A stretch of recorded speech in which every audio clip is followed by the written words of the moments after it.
Marginal gains.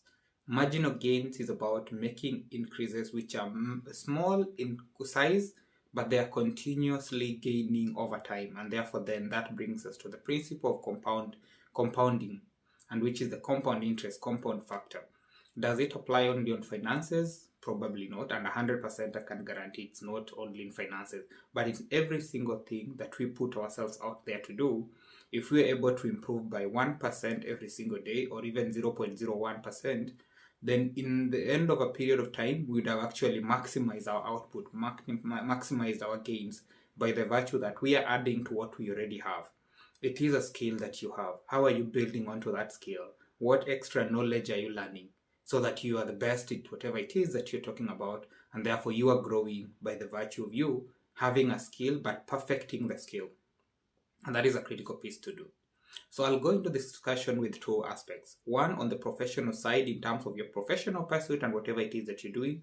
On the other end, I'm going to look at it from a financial standpoint. At the end of the day, I believe we all have an aspirational life that we want to lead. And that aspirational life is about saying, as David, I want to be able to live in such neighborhood or whatever it is, and this is how much it would cost to live in such a neighborhood.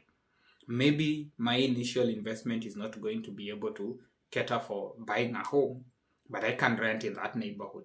And then the other question that I ask myself is, what are going to be my costs? What is it that is going to be the cost of educating my kids if I'm going to have children? And therefore I can do a tentative budget factoring for inflation and all the economic dynamics that might happen. So then, assume I arrive to a figure that I say, in the next 5 years or so, if I'm able to have 100,000 Kenya shillings, I would say that is around $1,000 or whatever, $1,000 per month in my account, then I would live a decent, stable life with no pressures and no hassles, which is a good place to start off.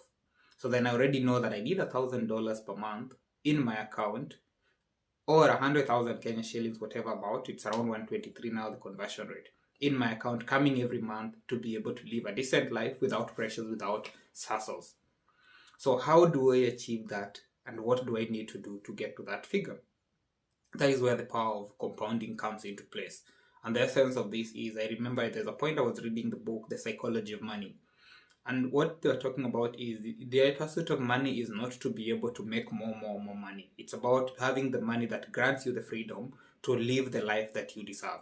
And I've already defined that, and that is where now, going back to the previous video, success is about knowing what life you want. Then moving from that life that you want to craft the path. And today we are starting to craft that path together. So I've made the mind that I've said I'm going to